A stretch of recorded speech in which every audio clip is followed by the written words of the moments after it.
کھڑے. صبح میں نے ایک بات کہی تھی کہ 21 نومبر کو ہم اس چوک میں کھڑی ہو کے جب لڑ رہی تھی تو ہمیں ہمارے کوٹلی کے لوگوں نے مایوس نہیں کیا.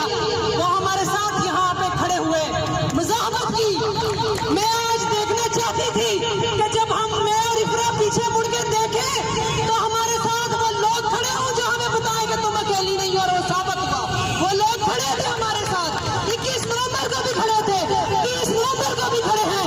اور مجھے یہ پورا یقین ہے کہ جب اس دھرتی کو, اس ملک کو یہاں سے قابض افواج کے انحلا کے لیے, ان 53 چوروں کو جوتے مارنے کے لیے, عوامی حقوق کی جدوجہد کے لیے ہمیں جب بھی ضرورت پڑے گی یہ لوگ ہمارے ساتھ کھڑے ہوں گے. اور یہ قوم پرست بھی وہ لوگ ہیں, ہم نے پہلے بھی بتایا. یہ جو پورا 1.5 سال آپ نے عوامی حقوق کی ایک تحریک چلائی جو کہ غیر سیاسی پلیٹ فارم کے نام سے چلائی, ہم ہی وہ لوگ تھے. پورا 1.5 سال وہ قوم پرست تھے جنہوں نے دھرنے آباد کیے, سردی گرمی میں دھرنے آباد کیے, جنہوں نے جیلیں کاٹی, جن پہ قتل کے مقدمات چلے, جنہوں نے قاتلانہ حملے برداشت کیے.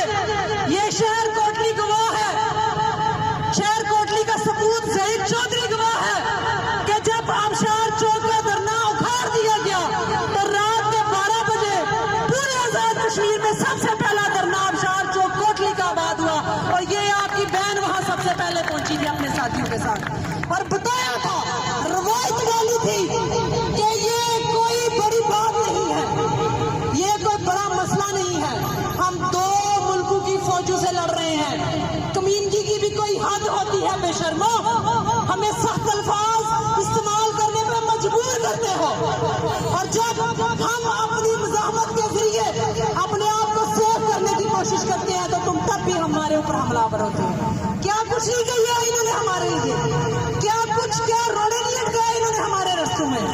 انہوں نے قوم پرستوں کو غدار کہا, کبھی انڈیا اور کبھی پاکستان سے فنڈی کے الزامات لگائے, کبھی غیریت کے الزامات لگائے, کبھی غیر مذہبی ہونے کے الزامات لگائے, جلا وطن ہونے پہ مجبور کیا ہمارے لیڈران کو, ہماری خواتین کو ہمارے بچوں میں گھروں میں جا کے ہراساں کرتے رہے. ابھی کل کا واقعہ ہے, ایک اکیلی عورت 2 بچوں کے ساتھ گھر کے اندر موجود تھی. خدا کی قسم 2 گاڑیاں بھر کے فورس کی اور سول وردی میں یہ گنڈے, یہ پولیس کی وردی میں گنڈے ہمارے ٹیکس کے دیے ہوئے پیسوں سے جو وردی پہن کے گھوم رہے ہیں, یہ کمزر, یہ گنڈے, یہ لوگوں کے گھروں پہ دعوے بولتے رہے, جا کے بچوں کو ہراساں کرتے رہے.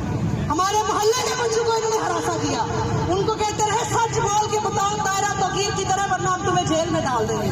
بچوں نے ان کے آگے کھڑے ہو کے بشرموں کے آگے کہا کہ جو مرضی کر لو, ہم نہیں بتائیں گے وہ کہاں ہے. وہ ہمارے بچوں کے حقوق کی جنگ لڑ رہی ہے, ہم نہیں بتائیں گے وہ کہاں ہے. ان کی موت تو اسی وقت ہو جانی چاہیے تھی جب محلے کے بچوں نے یہ بات ان کے منہ پہ کہہ دی. اس کے باوجود انہوں نے بے گناہ لوگوں پہ 21 نومبر کو سارا کانڈ, یہ گواہ ہے. اب یہ کیمرے کی آنکھ سے چھپ نہیں سکتا. اب یہ کوئی وہ دور نہیں ہے کہ کوئی مجاہد اول جو ہے وہ وہاں سے گولی چلائے گا اور پوری تحریک آزادی اس کے پیچھے گھومتی رہے گی. گولی چل گئی, گولی چل گئی, کوئی پتہ نہیں گولی کہاں چلی. آج لائیو سٹریمنگ ہوتی ہے, رولی گلی میں تمہارا تشدد لوگوں نے لائیو دیکھا. جب تم وہاں گاڑیوں کو آگ لگا رہے تھے, ریسٹورینٹ کے دروازے بند کر کے, اس وقت ہم لوگ یہاں کھڑے ہو کے تقریریں کر رہے تھے. لائیو ویڈیو موجود ہے, جھوٹ کیوں بولتے ہو؟ پھر عابد صاحب نے ٹھیک کہا, یہ جو نیا ڈی سی اپوائنٹ ہوا ہے یہاں پہ, جس کو بہت شوق چڑھا ہوا ہے کہ میں یہاں پہ, چونکہ میں اس ادارے سے ریٹائر ہو کے آیا ہوں کہ جنہوں نے بنگالیوں کے آگے اپنی پتلونیں اتار کے دے دی تھی, اس ادارے سے تعلق رکھنے والا ڈی سی یہاں پہ موجود ہے. ہم نے ڈڈیال کے اندر, ہمارے مزاحمت کاروں نے ڈڈیال کے اندر ان کی شلواریں چوک میں لٹکا کے ان کو بتایا تھا کہ مزاحمت کاروں کو چھیڑو گے تو تمہارا یہ حشر کریں گے. تو ڈی سی کوٹلی تمہیں بھی آج اس چوک میں کھڑے ہو کے میں بتانا چاہتی ہوں, یہ شہید چوک میرا گھر ہے, یہ گلیاں ہمارا گھر ہے. تم ہم پہ جو ہے وہ ناجائز کسی قسم کا کوئی جو ہے وہ نہیں کر سکتے, نہ ہمیں ڈرا سکتے ہو, نہ ہمیں دمکا سکتے ہو. ہم کہیں گے کہ ہندوستان اور پاکستان کی ناجائز فوجیں ریاست جموں کشمیر کے اندر سے اپنے نپاک وجود سمیت نکل جائے, اور یہ ہمارا عقیدہ. ہم اسی عقیدے کے ساتھ جدوجہد کر رہے ہیں. اور پھر یہ صدارتی آرڈیننس جیسے کالے قانون ہم لوگوں کے لیے لے کے آئے, ہم قوم پرستوں کے لیے لے کے آئے, اور کسی کو کوئی مسئلہ نہیں صدارتی آرڈیننس سے, نہ ایکٹ 74 سے کسی کو کوئی مسئلہ ہے. ہمیں ہی مسئلہ ہے کیونکہ ہم یہ سمجھتے ہیں کہ یہ ریاست باوقار ہونی چاہیے, یہ ریاست سیکولر ہونی چاہیے, یہ ریاست جمہوری نظام کے تحت چلنی چاہیے. یہاں پہ وفاقی نظام ہونا چاہیے, خوشحال نظام ہونا چاہیے, محنت کش مزدور طبقے کا نظام ہونا چاہیے, اور ہم اسی کے لیے جدوجہد کر رہے ہیں. 2-3 نعرے لگاؤں گے اس چوک پہ کھڑے لوگوں کے ہاتھوں سے, آپ کی آوازوں سے یہ پتہ چلنا چاہیے کہ یہ شہید چوک کوٹلی زندہ ہے. ہم کیا چاہتے ہیں؟ آزادی. ہم کیا چاہتے ہیں؟ آزادی. ہندوستان سے لیں گے آزادی, پاکستان سے لیں گے آزادی, ہم چین کے لیں گے آزادی, ہم لے کے رہیں گے آزادی.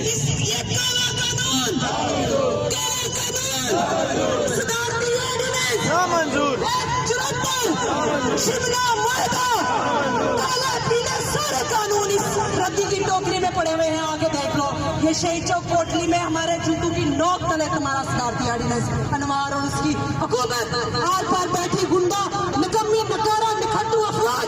کان کھول کے سن لو, ہم ریاست جموں کشمیر کو سیکولر, خود مختار, خوشحال, جمہوری وفاقی مملکت بنائیں گے.